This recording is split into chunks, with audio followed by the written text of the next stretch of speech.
Joining me live is Communications Minister Anika Wells and Sports Minister as well. Thanks so much for your time, Anika Wells. Good morning, Andrew. Hope you're well. Let's talk about your travel first of all. Let's get straight in here and the controversy around it. You weren't too happy the other day when it came to the fact that you were quizzed over spending $34,426 on business class flights for the 3-day official trip to the UN in New York in September. Taxpayers also paid $38,165 for flights for your Deputy Chief of Staff and $22,000 for the Assistant Secretary for Online Safety. Did you see the bill, or were you advised of the bill prior to taking the flight, and were any other options considered to try to make the cost cheaper? Well, look, firstly, Andrew, to your earlier point, parliamentary entitlements and travel absolutely deserve to be scrutinised. That is a right and proper thing. You have every right to answer these questions, and that's why I'm here, and I'm happy to answer them.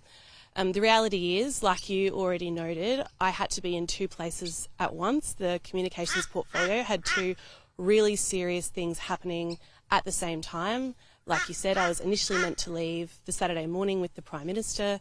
The Optus crisis, we only found out about 12 hours earlier than that. We made the decision that I should delay, work through that across the weekend, get the independent investigation on foot, and then get to the UN to uphold my commitment to those bereaved parents who've lost their kids to suicide because of what's been happening on social media platforms. And we're trying to take that reform to the world. I had to be in two places at once. It was a really tricky situation. I appreciate that everybody's going to have an opinion on which of those three options I should have taken. I genuinely chose the option where I thought I could discharge my duties in both areas. Just back to my question, did you see the bill, or were you advised of how much it would cost prior to taking the flight? Were any other options considered to try to make the cost cheaper? Andrew, you'll appreciate this isn't me on Webjet. We have an independent travel agency that books all government travel. There are processes that we run through to do that. That's what happened here. Were you shocked then? When you found out how much it cost, did you go, goodness me, I didn't realise it cost that much? Yeah. Well, I absolutely understand that any ordinary Australian would look in those black and white figures and have a gut reaction. I completely understand that. I guess where I'm coming from is my duties as the Comms Minister, two really important things. We're talking about lives being lost in both these situations. We had tragic loss of life in the Optus crisis. We had catastrophic failure on the part of Optus that we only found out about 24 hours after it had all happened. And we have had teens lose their lives and their parents bravely give up their own time, their own efforts to try and see reform around the world. And this reform, like I know we're going to talk about soon, not just world leading, but we need allies for this to succeed. And the UN week and all of the meetings, all of the bilats, all of the engagements that I undertook there were really important to winning allies in this space. And you would see the number of countries that, the Prime Ministers that attended our event, the meetings that I had, the number of countries that have come out since the UN High Leaders Week to say, we are going to do what Australia is doing. It really was a lightning rod. Worth the money? It was really important. Worth the money? I don't resile from that. Worth the money? I absolutely understand that parliamentarians' travel entitlements should be scrutinised. People can have an opinion about whether it was worth the money. But for me, the policy imperative, that the life-changing work that we are trying to do and that we are trying to take around the world, the promises that I have made to the bereaved parents who asked government to stand up and to do what they could, it really was important, and I stand by it. All right, let's move from New York to Paris, Anika Wells. I'm going to bring up a couple of documents now related to your time in Paris for the Paris Olympics. You were authorised here to spend $6,000 on meals for 5 days, according to these documents, at the Paris Olympics. That's an average of $1,200 per day. How on earth was that amount come up with? Andrew, I'm not sure. I mean, I recall sometimes I was eating a muesli bar in the car. These are big days, not just to say that was the only thing I did, of course, but these are really big days. We were only there for a short amount of time, like you say. But as the Sport Minister, I appreciate how these locations look, but these are where world sporting events take place. I didn't choose Paris to be the venue for the Summer Olympic and Paralympic Games. Were you aware of that $1,200 limit? Every single stakeholder in... Were you aware of that $1,200 limit? that you were able to spend $1,200 on food a day when you went there? No, I wasn't, and I wasn't, and I doubt that I did. I appreciate you've got documents, I can't see them, but all right, that's fine. I'm sure you're well really aware doubt of that what was you the had case. in Paris. I will show you something in a minute in relation to that. There was also $10,000 allocated to ground transport. Could you not get cabs, or couldn't someone drive you from the embassy for cheaper? We were driven by the embassy for the most part, and we have, there's obviously some fairly strict security protocols in place around this, particularly where I was there, which was at the start. And the reason that I was there at the start is because Australia is hosting Brisbane 2032. I'm the Vice President of the organising committee for Brisbane 2032. We have a number of obligations and opportunities as the host city to meet with other host cities, with the IOC, about our obligations, about what we need to do to prepare. Also UNESCO, I'm really proud of what the Prime Minister and I have done in the Paralympic space in trying to lift up people with disability, give them opportunities in the sport portfolio, which is life-changing work and what they want. 1 out of 4 Australians with disability play sport at the moment. 3 out of 4 want to. We went to UNESCO to talk about the work that we are doing, which is considered to be leading work in this space, the unprecedented amounts of funding that we've put into para, and you will see that work that I'm trying to roll out across the country. What about this $1,000 dinner in Paris? That was with a staffer, the Australian ambassador and another guest. Who was the guest? I believe that was probably a department person. Okay. Yeah, a department official who accompanies us on the trip and supports us in our policy. Do you reckon $1,000 might be a bit much? I mean, this is the day that you arrived, and you're going out for dinner at the cost of $1,000. Yes. On the taxpayer. Well, look, from memory, that was an orientation meeting. We had a lot of work. You try and hit the ground running with these things. I don't resile from the fact that this is important work. I appreciate it looks a certain way. The Australian Sport Minister has to go to where the Olympic and Paralympic Games are. Every single stakeholder in my portfolio is there. And every day that we were there, we were declining days and days worth more of meeting requests to talk about not just Brisbane 2032, but we are world leaders in Sport Integrity Australia, the work that we do in our laboratories. We always want to talk to you about. No one's quarrelling with you being there, Anika Wells. I'm a board member of the Let me ask you about this, if you don't mind. There are 2 receipts I'm showing now. Sure. On the same day. That's that first day. One is for €569 for dinner. That's recorded at 7:39 p.m. Another is for €426 recorded at 9:32 p.m. the same night. What happened there? Did you go out and have drinks afterwards? From memory, we walked to a restaurant, we met with the ambassador, she briefed us on what we'd missed because obviously we were, well not obviously, but we were arriving a few days later than my counterparts. We had UNESCO and a number of different other meetings with the sports ministers in the sort of imminent 24 hours. That was a working dinner where she was catching us up. We were telling her what we had, in mind in terms of imperatives that we needed to get done over the next 24, 36 hours. We definitely did not go to a second location. From my memory, I basically fell asleep at the table and we walked home. Okay, so it was a second bill at the table. Then there was this lunch with your staffer for €303 on the 26th of July. You couldn't just grab a baguette at a local patisserie?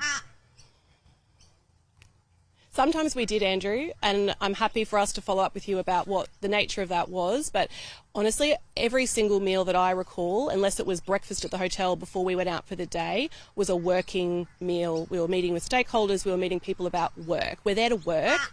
I appreciate it looks a certain way because it's Paris, but that is where the Olympic and Paralympic Games were. I, as the Vice President of Brisbane 2032, have a lot of duties to discharge and a lot of opportunities to make sure that Australia makes the most of. This is a work trip. I was doing work. I'm happy to answer your questions. I appreciate that. People want our entitlements and our travel scrutinised. That's why I'm here with you. So there's this other story that came out during the week. You're really copping it a bit at the moment, Anika Wells, that revealed you travelled from Brisbane to Adelaide and spent $3,600 of taxpayer money to do so. And you went to the birthday party of your friend, Connie Blafari, who's married to a minister there.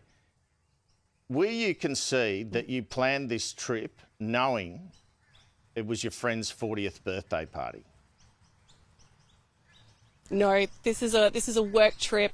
I met with my South Australian counterpart, in part about SASI, South Australian Sport Institute, where we just opened a para unit. We've been able to do that because of the additional funding that the Albanese government has put our focus on Paralympics. I mean, we have the opportunity to go to the top of the medal table in Brisbane 2032 if we can get all our ducks in a row. And part of that is going around meeting with all of my counterparts in each of the states who all run a Centre of Excellence and an Institute of Sport. We have a para unit that we just opened there, alongside making sure that things like our grassroots participation programs are aligned, something that we've identified at the National Sports Ministers convening that I convened. Part of that meeting was about where the next one would be. Would she prepared to host it for me? Is making sure that these things don't operate in silos as they have traditionally done. That's been something that sports stakeholders have identified to us as a risk ahead of Brisbane 2032. Anika Wells. Part of my work as Sports Minister is going to all... Yes, Anika Andrew. Wells, this looks like a scenario where you want to attend your friend's birthday, so you put a couple of official engagements around it. You wouldn't be Robin Caruso in the world of politics to have done that, by the way. But I put that to you now. I had 4 official engagements. I visited the local new federal member for Sturt, who had only just recently been elected. We were rolling out a Play Our Way program there, which is part of our massive push Anika to Wells, ensure that our grassroots participation programs... Did you know about your friend's birthday party before you booked this trip and you booked your meetings? I can check the timeline for you, but Andrew, this is a work trip. I follow the guidelines. This trip adheres to the guidelines. It was work travel. Would you consider repaying any of this? Andrew, I work really hard. I'm grateful for the opportunity to do that. I'm really passionate about the things that I get to do in this job. And I'll continue to follow the rules and follow the guidelines as I have in every single instance that you've outlined this morning. Which brings me to the final instance, or maybe it's a final instance. We don't know what else is going to come out, Minister, unfortunately. That's your trip to Thredbo. In the papers this morning, where you took your husband and kids in June at a cost to the taxpayer of about $2,000. Couldn't you, I assume you were there for a cabinet meeting in Canberra. Couldn't you have paid your family cost out of your own pocket and just had your cost on the taxpayer dime? Look, that is also the Adaptive Festival for Paralympics Australia, which was only made possible because of the injection of funding, the doubling of funding that the Prime Minister has put into Paralympic sport. That's because we have this big push. We see that 1 out of 4 Australians want to play sport. 1 out of 4 do, 3 out of 4 want to. And the Adaptive Festival was about people with a disability and their families coming and trying different sport activities for the very first time. And just like when I go and see the swimmers or the water polo players at the pool at the AIS when they're having their camps, just like I go and see the snow skiers at the Sleeman Sporting Complex in Brisbane when they have their camps there, I have to go where the athletes are. That's part of my job, to understand what this looks like on the ground, witness the logistic complexity, particularly for people with a disability when they're trying to overcome that and participate in sport for the first time. Just like when I was the aged care minister, people expected me to travel to rural and remote aged care facilities to see what the different and complexity of needs looked like in order to deliver better public policy. Did your family... I have to go to these places, the National Training Centre in Jindabyne. You have to go. You have to go. Did your family go skiing? Yes. Look, separate to my work there and my work trip as Sport Minister at the Adaptive Festival, we did a press conference there.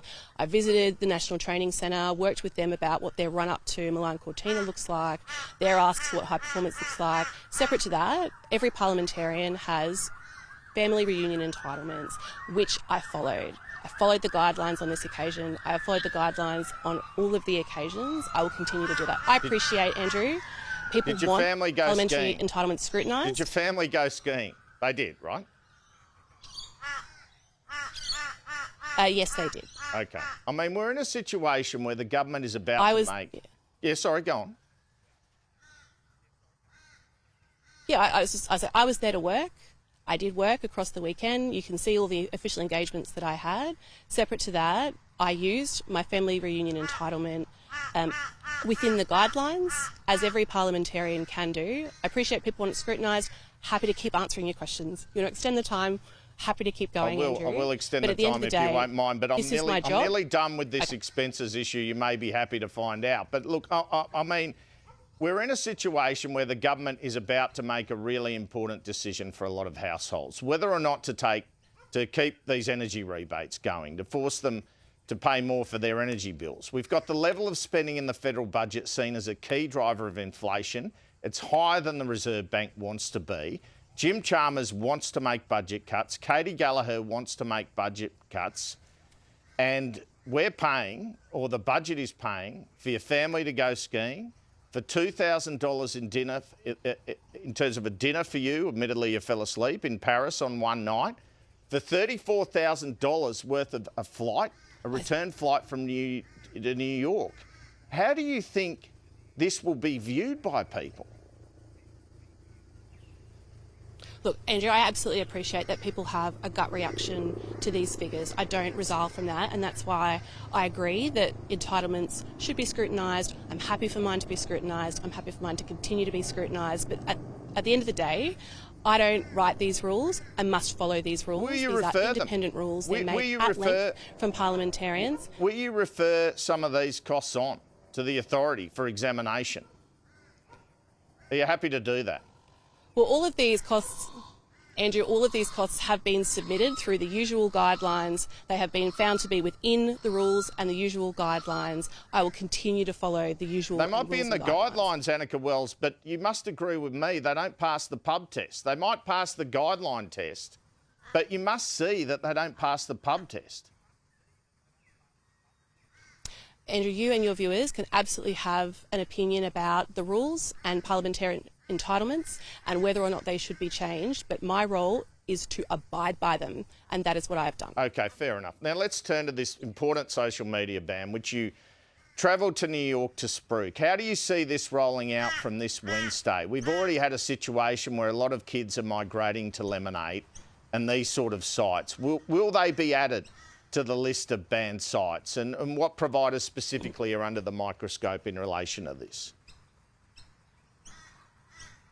Well, Andrew, as the front page of the Courier Mail says today, it's time to save a generation. This is world-leading, novel, complex work that I'm really proud to be stewarding in. And yeah, like you say, I've been saying for months, this is going to look untidy on the way through. Big cultural reform always does. And I'm really glad that the social media platforms have moved from a place where they wouldn't even publicly say whether or not they would follow Australian law to trialling and testing these things ahead of time, because this doesn't become law till the 10th, till Wednesday, as you say. So yes, like I said at the National Press Club, and like I'll say again, there will be children, there will be young adults under 16 who still have an account that hasn't been deactivated on the 11th, probably for weeks to come, if not months to come. We understand that.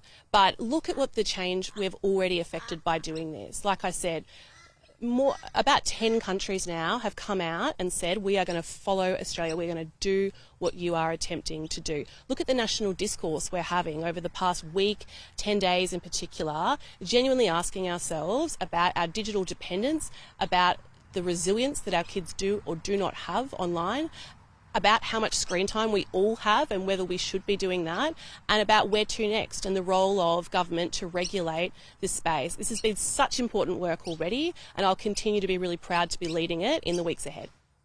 What about these sites like Lemonade, etc.? Will they be added to the list? Do you have a list of them that you're thinking of putting on there? Yeah, so there's 10 on the list at the moment. It's a dynamic list. These aren't set and forget rules. You might have seen that TikTok has said that whatever they do with TikTok, they will do with Lemonade as well, which is really encouraging.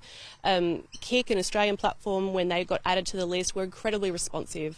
Coming back to the Safety Commission, we abide by the law. Here are all the documents that you need to show how we're going to abide by the law. This is really encouraging. Obviously, YouTube have said on Wednesday that they don't agree with the law. That's their right. But they've also said they're going to abide by it. And the outcomes of this, the way that this is going to change the way that young people engage online, give them 36 more months back, 36 more months to build real-world relationships, educate themselves about the risks online, how to navigate these things online. Really important work, life-changing work, and I'm really proud that the Prime Minister went out, led on this, and allows me to do this work.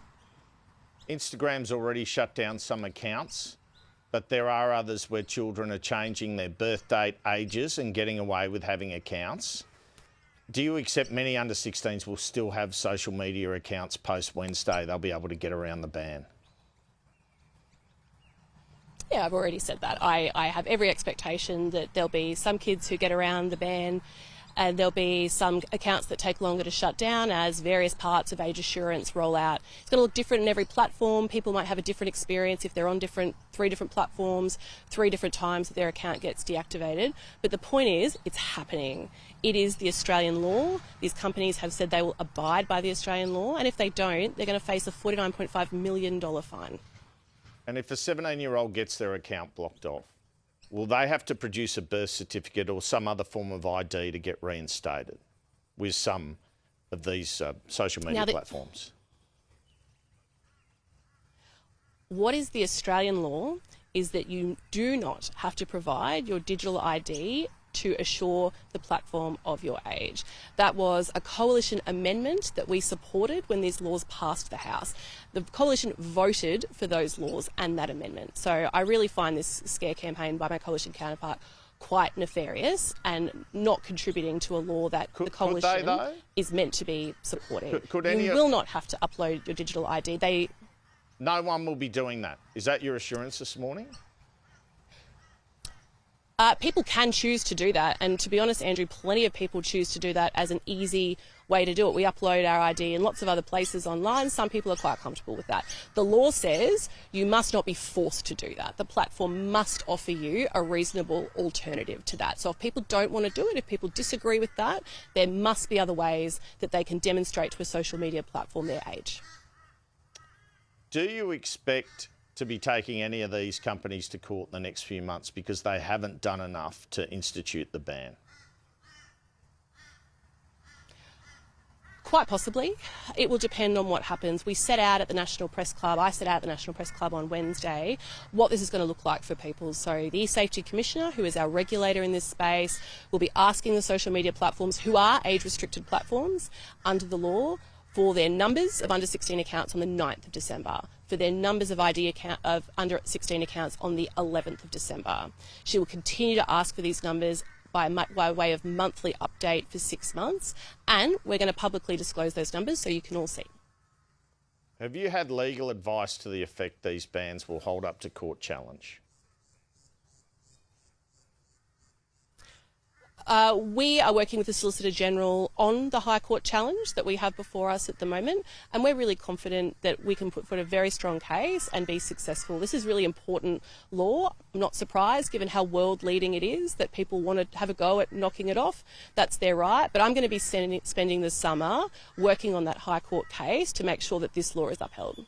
Do you believe this ban will stop or severely reduce the sort of online bullying which you have spoken to bereaved parents about? Yeah. Look, we're not banning the internet here, and I've said all along that this isn't a cure, this is a treatment plan. This will not absolve us of all the sins of the internet, and the next piece of work in this space will be the digital duty of care. Consultation's currently open on that, but that's asking Australians, what do you expect? Like, what duty of care do you expect the social media platforms to offer you as you use their service on Australian shores? So that's the next piece of policy work that I'll be doing in this space. I think it's really important.